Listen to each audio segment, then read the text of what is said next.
완전하신 나의 주, 의의 길로 날 인도하소서.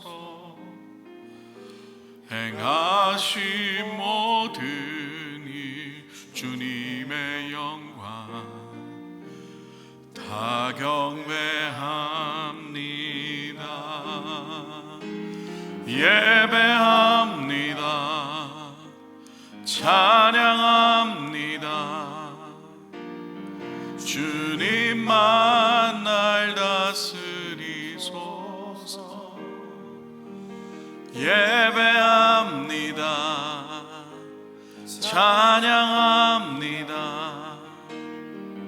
주님 홀로 높임 받으소서.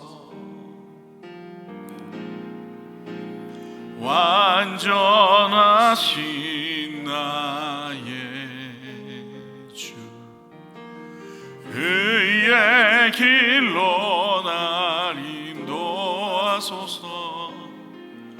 행하신 모든 일 주님의 영광 다 경배합니다. 예배합니다. 찬양합니다. 주님만 날 다스리소서. 예배합니다. 찬양합니다. 주님 홀로 높임 받으소서. 예배합니다. 찬양합니다. 주님만 날 다스리소서. 예배합니다. 찬양합니다. 주님 홀로 높임 받으소서.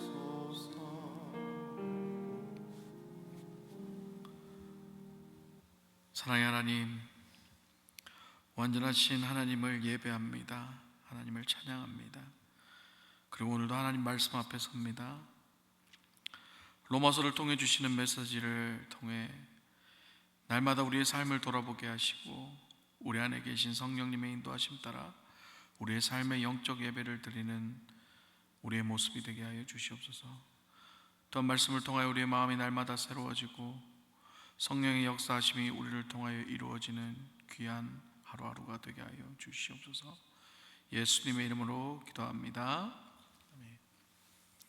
할렐루야. 오늘은요, 우리의 몸을 거룩한 산 제물로 드리는 영적 예배라는 주제로 로마서 12장 1절에서 3절까지를 우리 모두 합독하면서 함께 읽도록 하겠습니다. 함께 읽겠습니다. 그러므로 형제들아, 내가 하나님의 모든 자비하심으로 너희를 권하노니 너희 몸을 하나님이 기뻐하시는 거룩한 산 제물로 드리라. 이는 너희가 드릴 영적 예배니라.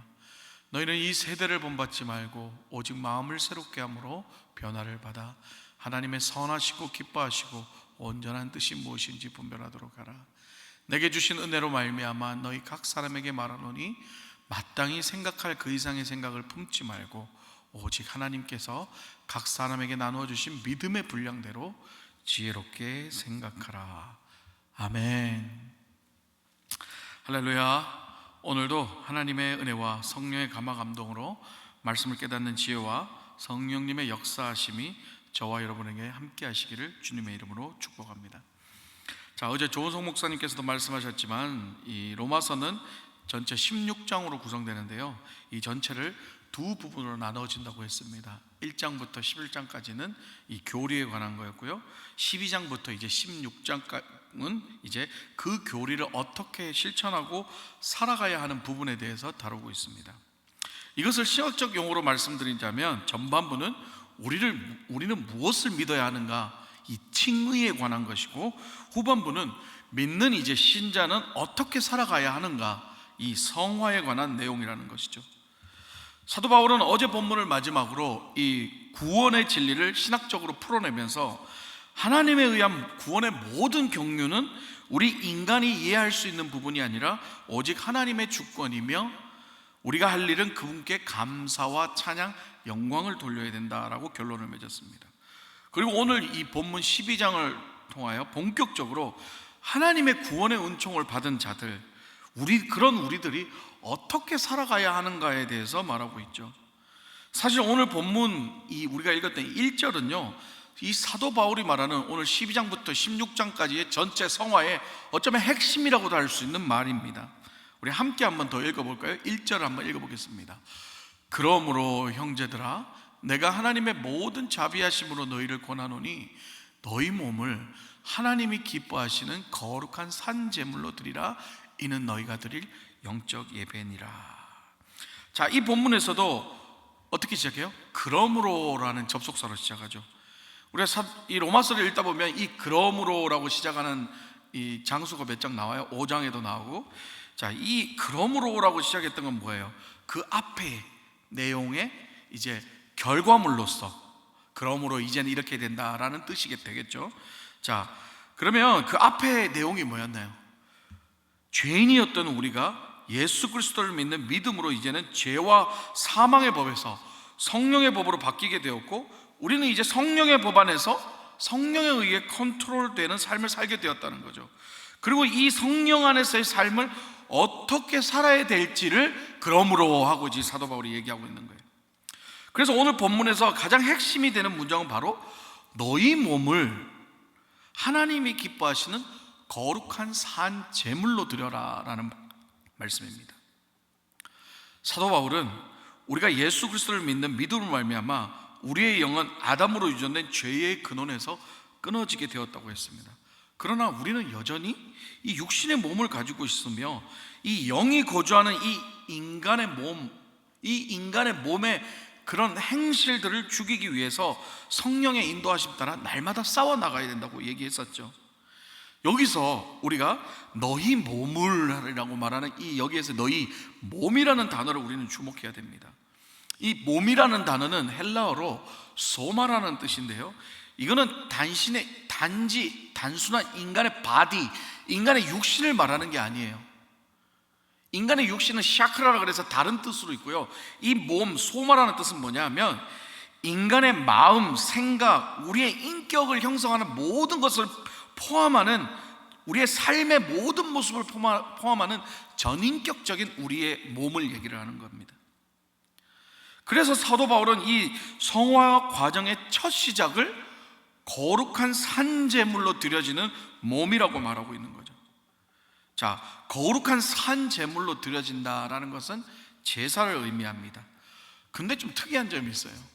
왜 사도 바울은 하필 산제물로 하나님 앞에 드려야 된다고 얘기했을까요? 보통 구약의 제사는 어떤가요? 제물을 어떻게 해야 돼요? 죽여야 되죠. 죽이고 각을 뜨고 태워서 하나님 앞에 드리는 게 제물이에요. 그런데 사도 바울은 여기서는 특이하게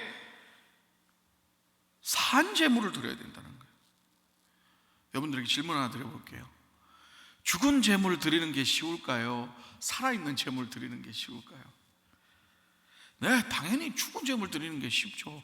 죽었으니까 그냥 태우고 그냥 드리면 되죠. 근데 산제물은 어떨까요? 도망칠 것이고 살겠다고 아둥바둥 소리 지를 것이고 아주 그냥 생 난리를 치겠죠.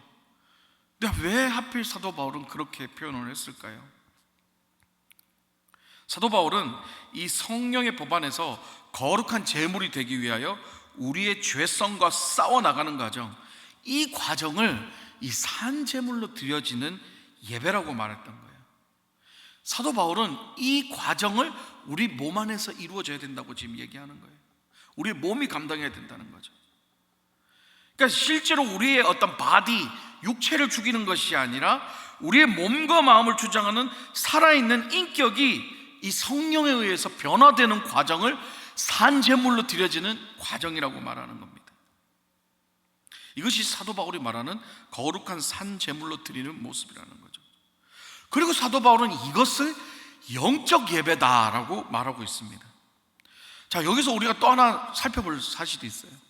자, 대부분 많은 사람들이 영적 예배다 그러면 예배인데, 영적인 예배는 뭔가 홀리하고 성령이 막 역사하시는 그런 신유 은사가 충만한 예배라고 생각을 하는데, 아니요, 그게 아니라는 거예요. 사도 바울이 말하는 이 영적 예배는요, 헬라의 원어를 보면 우리가 정확하게 알 수가 있습니다. 여기서 이 영적이라는 단어는 뭐냐면요, 스피릿, 성령을 말하는 프뉴마 이런 뜻이 아니에요. 여기서 영적이라는 단어는 뭐냐면 헬라어로 로키켄이라는 단어인데요, 이건 뭐냐면 로키켄, 어디서 낯선 이 친숙한 단어가 하나 있죠. 하나님의 말씀의 헬라어로 뭐예요? 로고스잖아요. 로고스, 로키켄. 바로 이 로고스의 형용사로 표현된 거예요. 그럼 뭐냐면 어떤 뜻이냐면 합리적인, 논리적인, 말이 되느니라는 뜻인 거예요. 그러니까 이 뜻이 참 중요합니다. 사도 바울이 말하는 이 성령의 법을 따르는 것은 어디에서 일어나는 거예요? 우리 몸 안에서 일어나는 거잖아요. 따라서 이 성령의 역사하심, 우리 몸 안에서 일하는 이 성령의 역사하심은 각 사람마다 다 다른 거예요. 각 사람마다 은사가 다르고 각 사람마다 성령의 역사심이 다르기 때문에 내가 들은 성령의 음성은 이런 말이야, 그렇기 때문에 너는 틀려, 너는 맞다, 이런 일들이 많이 생긴다는 거죠. 사도 바울은 그 부분을 벌써 지적을 하고 거기에서 기준을 제시하는 겁니다. 그게 뭔가요? 바로 하나님의 말씀이라는 거예요. 그 하나님의 말씀에 합리적으로, 논리적으로 말이 되는지 안 되는지를 따져보라는 거죠. 그러니까 이 영적 예배라는 말은 뭐냐면 결국 성령의 은사만 가지고 드리는 예배가 아니라 성령의 은사와 더불어 말씀에 기초한 예배라는 걸 사도 바울은 지금 얘기하고 있는 겁니다. 오늘날 많은 은사주의 교회에서 일어나는 문제점 하나가 바로 이 성령에 대한 자기 해석과 이 스타일의 문제인 거예요. 사도 바울이 말하는 이 성령의 역사, 우리 안에서 일어나는 그 성령의 일하심은 말씀에 기초한다고 하는 거예요. 그게 바로 영적 예배라고 말하고 있는 거죠.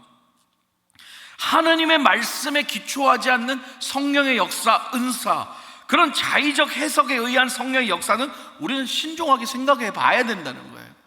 무조건 덮어놓고 믿으면 안 된다는 거죠. 성령의 역사라고 하여 이적을 행하고 귀신을 내쫓고 병자를 치유해도 하나님의 말씀에 기초하지 않는 성령의 역사라면, 성령의 열매가 나타나지 않는 그 성령의 역사라면 그게 과연 성령의 역사인가 하는 우리는 의문을 가져야 된다는 거예요. 우리가 실제 언론을 통해서 보았던 이단 목사들의 경우 성령의 역사라는 이름을 가장하여 병 고침과 이적과 귀신 추방과 모든 걸 행했어요. 근데 그들의 열매가 어땠나요? 성추행과 돈의 축적과 부의 세습과 세상에서 일어나는 나쁜 일들을 결국은 다 하고 그것들이 다 드러나서 결국은 어때요? 감옥에 들어가는 모습을 우리는 보았지 않습니까? 그렇다면 우리는 어떻게 이 성령의 역사하심을 정확하게 분별하고 우리 성령의 인도하심과 가르침을 정확하게 깨달을 수가 있을까요? 오늘 사도 바울은 2절에 이렇게 얘기합니다. 너희는 이 세대를 본받지 말고 오직 마음을 새롭게 함으로 변화를 받아 하나님의 선하시고 기뻐하시고 온전하신 뜻이 무엇인지 분별을 하도록 하라. 여기서 우리가 꼭 기억해야 될 게 뭐냐면 마음을 새롭게 함으로 변화를 받고 이 세대를 본받지 말고 그리고 분별해야 된다. 이게 참 중요한 단어들이에요. 자, 여기서 사도 바울이 이 세대를 본받지 말아라고 했을 때 이 세대의 원어의 뜻은 뭐냐면 이 세상의 신, 공중의 권세를 잡은 자라는 말이에요. 그런 공중의 권세를 잡은 악한 세대를 말하는 거죠. 따라서 하나님과 상관없는 세상 사람들이 추구하는 가치와 목적을, 그런 것들을 추구하는 자들이 바로 악한 세대, 이 세대를 의미하는 것입니다. 세상 사람들이 추구하는 게 뭔가요? 돈이죠, 명예죠, 쾌락, 성적인 쾌락이죠, 중독이죠, 뭐 다양한 것들이에요. 사도 바울은 그것들을 본받지 말고 마음을 새롭게 함으로 변화를 받으라고 강하게 말하고 있습니다.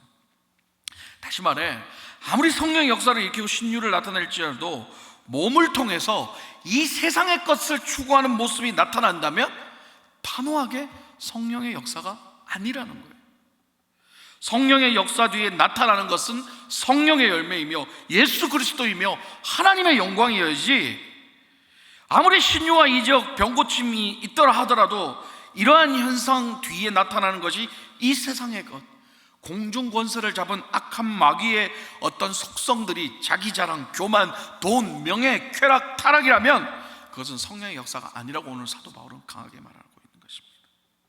또한 사도 바울은 마음을 새롭게 함으로 변화를 받으라고 하는 거예요.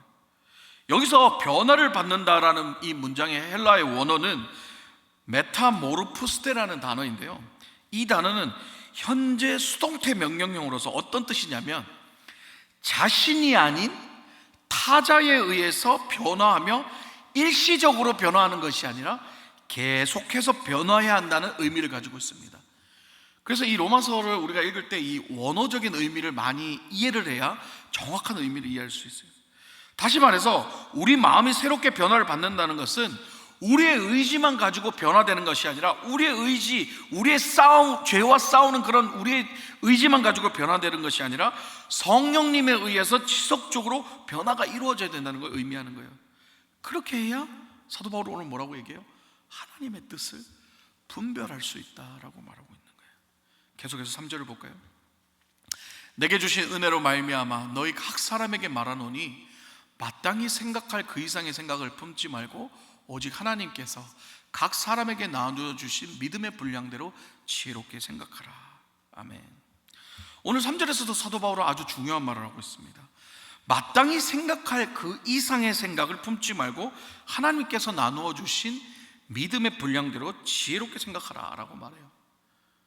하나님의 뜻을 분별할 수 있는 방법의 구체적인 예를 제시하고 있죠. 첫 번째가 뭐예요? 마땅히 생각할 그 이상의 생각을 품지 말합니다. 이 말을 세번역으로 하면 어떤 뜻이냐면 스스로 마땅히 생각해야 되는 것 이상으로 생각하지 말라는 거죠. 마땅히 생각할 바를 생각한다는 말의 어원적인 의미는 뭐냐면 자기 자신의 처지나 조건에 맞는 생각을 한다는 뜻입니다.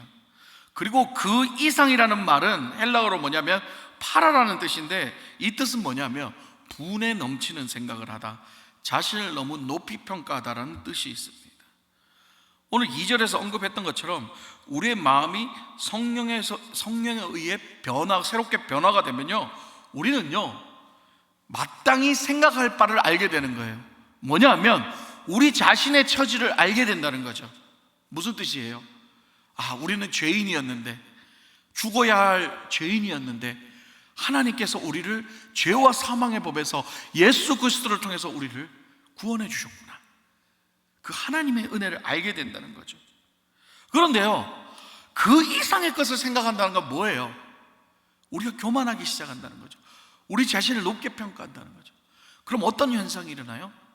은혜가 당연하게 생각되는 거예요. 내가 받은 이 구원의 은혜가 당연하게 생각한다는 거예요. 그 다음에 일어나는 게 뭔가요? 자기의 생각인 거예요. 그리고 교만이에요. 하나님의 말씀에 순종하지 않게 된다는 거죠. 그래서 사도 바울은 이것을 금하고 있다는 거예요.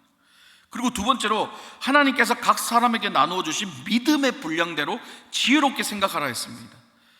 사랑하는 여러분, 하나님께서는요 어떤 사람에게는 큰 믿음을 주셨고 어떤 사람에게는 작은 믿음 주셨고 그렇지 않아요. 하나님이 주신 믿음은 동일합니다. 그러면 우리가 그 믿음을 어떻게 의지하느냐에 따라서 각 사람마다 다르다는 거죠. 이 믿음이라는 것은 결국 뭐냐 하면 각 사람에게 하나님께서 성령을 통하여서 역사하시는 훈련 과정이라고 말할 수 있는 거예요. 그리고 이 지혜롭게라는 말은 원어가 뭐냐면 건전하며 겸손하게라는 뜻이 있습니다. 그래서 이 말을 정리하면 뭔가요? 우리에게 주어지는 성령의 은사를, 우리 안에서 일어나는 성령의 일하심을 정확하게 분별하고 겸손하게 그 은사를 사용해야 된다는 말을 하는 것입니다. 그러기 위해서는 우리 안에 성령의 훈련하심이 꼭 필요하다는 거죠. 사도 바울은 이제 12장을 들어서서 이 성화의 과정을 말하면서 아주 본질적인 핵심적인 이야기를 했습니다. 이제 말씀을 마무리하겠습니다. 오늘날은 예배의 홍수의 시대라고 할 정도로 예배가 많은 시대입니다. 우리는 오늘 말씀을 통해서 내 안에 일하시는 성령님의 역사와 교회를 통해서 일하시는 성령님의 역사를 분별할 수 있는 지혜가 필요합니다. 우리 송병주 목사님께서 늘 말씀하셨잖아요. 덮어놓고 믿지 말고 펼쳐놓고 믿으라고. 사도 바울은 누구보다도 이 성령의 일하심을 강조하는 주의 종이었습니다.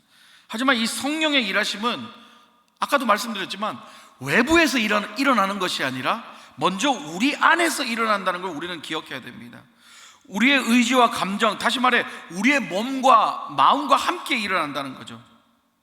그러다 보니 사도 바울이 사역했던 교회 안에서 이 성령의 은사들로 인해 교회 안에 많은 문제들이 생겼습니다. 그런데요, 그리고 성령의 각자 해석들이 달라서 혼란들이 생겼었죠. 그런데 오늘날도 여전히 다양하게 나타나는 이 성령의 은사들로 인하여서 여전히 교회 안에 문제들이 생기고 성령이 맞다, 말씀만이 맞다, 이런 어떤 갈등이 생기는 거죠. 그래서 어떤 교회들은 성령의 은사 자체를 거부해버리고 어떤 교회는 말씀은 별로 보지 않고 오히려 신유와 이적과 성령의 은사만 강조하는 교회들도 생겨나기 시작했습니다. 심지어 그런 것들이, 그런 성령의 은사만 강조하는 교회들은 점점 어떻게 되냐, 성령의 컨트롤을 받아야 되는 사람들이 나중에는 성령을 컨트롤하고 자기가 성령을, 자기의 욕심을 가지고 이용하기 시작하는 현상까지 일어났죠. 우리가 지난 시간에도 말씀한 하나님의 율법이 왜 변질되었고, 우리 복음이 왜 변질되었고, 성령의 역사가 왜 변질됐나요? 이 모두는 동일한 원인이 있습니다. 뭔가요?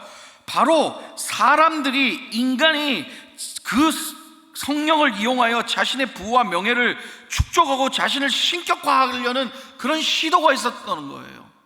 인간이 하나님의 자리에 오르려는 그 죄의 속성이 일어났던 거죠. 그런 것들 때문에 결국은 다 변질이 되었다는 겁니다. 그래서 사도 바울은 오늘 우리 성화의 첫 단계로 우리를 거룩한 산제물로 드려야 한다, 영적 예배를 드려야 한다라고 강하게 말했던 것입니다.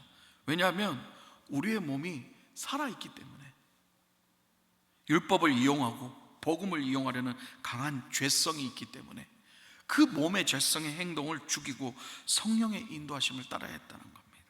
그래서 사도 바울은 성령에 의해 변화도 되어야 하고 말씀을 통해서 그것을 증명해내야 되는 이 두 가지 일이 동시에 일어나는 것이 바로 영적 예배다라고 표현했던 것입니다. 사랑하는 여러분, 오늘날도 여전히 은사주의 교회에서는 성령의 일하심을 강조합니다. 날마다 성령의 불로 날마다 교회가 태워져야 된다고 주장하죠. 맞습니다. 오늘날 이 시대에 여전히 하나님의 몸된 성전인 우리 안에, 또한 이 성전이 모인 이 교회 안에 성령의 뜨거운 역사가 필요합니다. 하지만 우리는 분별을 해야 될 필요도 있다는 걸 기억해야 합니다. 성령의 역사 일어나고 병자가 치유되고 이적이 일어난다고 무조건 덮어놓고 믿으면 안 된다는 거예요. 우리에게 보여지는 성령의 역사가 말씀에 기초한 영적 예배인지, 아니면 영적 예배를 가장한 이 세대를 본받는 인간이 이용하는 성령의 역사인지를 분별해야 된다는 거죠. 이제 우리 성화의 단계는 외부적인 모습보다 먼저 내부의 마음의 변화부터 이루어져야 됩니다. 날마다 우리의 몸의 의지를 내려놓고 성령의 인도하심을 받되 이 성령의 인도하심이 하나님의 말씀을 통해서 이루어지는가를 날마다 확인해야 됩니다. 날마다 증명해내야 됩니다. 삶으로 살아내면서 증명해내야 된다는 거예요. 그게 오늘 사도 바울은 영적 예배라고 얘기하고 있습니다. 여러분 꼭 기억하십시오. 우리의 몸은 얼마든지 죄의 본성을 위해 성령님도 이용하고 예수님도 이용하고 복음도 이용할 수 있는 존재입니다. 그래서 사도 바울은 죄는 언제든지 우리 몸에 왕노릇 할 수 있다고 고백했던 것입니다.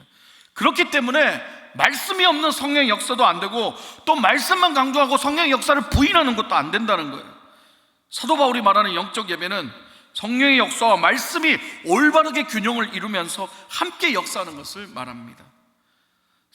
사도 바울이 말하는 성화의 과정, 우리의 몸을 산제물로 드리는 이 영적 예배부터 시작임을 우리는 기억하고, 이번 한 주도 우리의 삶 속에서 이 영적 예배가 일어나기를 원합니다. 할렐루야. 우리가 산제물로 드려지는 이 영적 예배, 날마다 죄의 본성과 싸우면서, 우리 안에 있는 날마다 죄의 본성과 싸우면서 성령의 인도하심을 따르면서 그걸로 끝나는 것이 아니라 말씀을 통해서 그것을 증명해내는 삶을 살아가는 저와 여러분 되시기를 주님의 이름으로 축복합니다. 함께 기도하겠습니다. 사랑의 하나님, 오늘 하루도 우리의 몸은 산제물로 드리는 영적 예배의 삶을 살아가게 하여 주시옵소서. 악한 이 세대를 본받지 말고 성령에 의해 우리의 마음이 새롭게 변화되는 삶을 살아가게 하여 주시옵소서. 이 시간 말씀을 붙잡고 다시 한번 통성으로 기도하겠습니다. 아버지 하나님, 감사합니다. 오늘도 하나님께서 우리에게 주시는 로마서를 통해서 우리의 자신을 돌아봅니다. 하나님 아버지, 우리 안에는 여전히 그 몸의 죄성이 있습니다. 때론 그 죄성이 예수 그리스도도 이용하고 복음도 이용하고 나의 유익을 위해서 성령도 이용하는 그런 연약한 모습들이 있습니다. 오늘 사도 바울은 그 연약한 모습들을 성령에 의해 대해서 새롭게 변화되어야 한다고 합니다. 그런데요, 우리가 연약해서 때론 이 성령조차도 우리의 뜻대로 우리의 마음대로 해석하고 우리 마음대로 컨트롤하려는 그런 죄의 본성이 있습니다. 그러기에 사도 바울은 오늘 말씀을 통해서 증명해내라고 말하고 있습니다. 그것이 영적 예배라고 말하고 있습니다. 하나님, 성령의 뜨거움이 필요합니다. 성령의 역사하심이 필요합니다. 하지만 그걸로 끝나는 것이 아니라 하나님의 말씀이 우리를 또한 주장하게 하여 주시옵소서. 그 성령의 역사하심이 하나님의 말씀을 통해서 우리의 삶에서 나타나게 하여 주시옵소서. 우리 안에 뜨거운 그 성령의 역사가 성령의 열매로 나타나게 하여 주시옵소서. 우리의 그런 본성, 죄악의 본성, 우리의 욕심과 욕망이 나타나는 것이 아니라 우리 안에 날마다 성령의 역사가 일어나며 날마다 그것이 말씀을 통해서 살아나게 하는 역사가 일어날 수 있도록 주의 역사해 주시옵소서. 사도 바울은 누구보다도 우리 안에 있는 그 죄성의 위험성을 잘 알고 있었던 주의 종이었습니다. 그리고 그 죄의 무서움과 그 죄성의 무서움을 지금도 여전히 강조하고 우리에게 말하고 있습니다. 하나님, 오늘도 그 말씀을 우리가 깨닫게 하여 주시옵소서. 하나님, 우리가 온전히 하나님만 높이며 하나님만 영광 돌리는 예배가 되게 하여 주시옵소서. 그 모든 것들이 성령의 역사가 말씀의 균형을 이루며 살아갈 수 있는 우리 모두가 되게 하여 주시옵소서. 이 시간 계속해서 우리 VBS를 위해 기도하겠습니다. 어제부터 VBS가 시작되었습니다. 이 금요일까지 진행되는데요, 이 VBS를 통해서 예수님을 발견하며 예수님의 빛이 우리 삶의 저녁에서 일어나는 것을 경험할 수 있도록 기도해 주시고, VBS에 참가하는 모든 아이들이 우리의 삶 속에 빛으로 오신 예수님을 경험하고 예수님의 빛의 능력이 삶 속에 나타날 수 있도록 기도해 주십시오. 그리고 마지막으로 온 교회가 다음 세대가 회복되고 세워지는 일에 한 마음으로 기도하며 다음 세대를 향한 축복이 가득한 시간이 될 수 있게 해달라고 함께 주여 한번 외치고 기도한 다음에 개인 기도하는 시간 갖겠습니다. 주여! 아버지 하나님, VBS를 위해 기도합니다. 우리의 자녀들이 하나님의 말씀을 통해서 또한 이렇게 4일이라는 기간 동안 함께 모여 말씀 듣고 기도하고 훈련받습니다. 하나님, 이 과정 속에서 하나님, 우리 아이들이 예수님을 발견하고 그 예수 그리스도의 빛이 우리 아이들의 삶에 정말 저녁에서 역사할 수 있도록 주님 역사해 주시옵소서. 특별히 VBS에 참가하는 모든 아이들이 정말 예수님을 만나는, 예수님을 체험하는 귀한 시간이 되게 해주시고, 하나님, VBS에 참가하는 모든 아이들이 정말 그 예수님의 빛의 능력이 그 아이들의 삶 속에서도 나타날 수 있도록 주의 역사해 주시옵소서. 무엇보다도 하나님, 우리 온 교회가 이 아이들을 위해 함께 기도하고 이 아이들의 정말 영적으로 회복될 수 있게 해달라고 간절히 기도할 수 있는 우리의 부모와 우리의 어른 세대들이 될 수 있도록 주의 역사하여 주시옵소서. 우리 선한 청지교회가 진짜 우리 다음 세대 우리 아이들을 놓고 기도하며 그 아이들을 어떻게 하면 하나님께로 이끌어갈 수 있는가를 늘 고민하고 하나님께 기도하며 나아갈 수 있는 모두가 되게 하여 주시옵소서. 한 사람도 다치는 아이들 없게 하여 주시옵고, 그것을 이끌어가는 교육자와 그 선생님들과 발런티어하는 아이들에게 하나님 성령의 능력과 성령의 충만함을 부어주셔서 지치지 않게 하여 주시옵고, 정말 이 일을 잘 감당할 수 있도록 주여 역사하여 주시옵소서.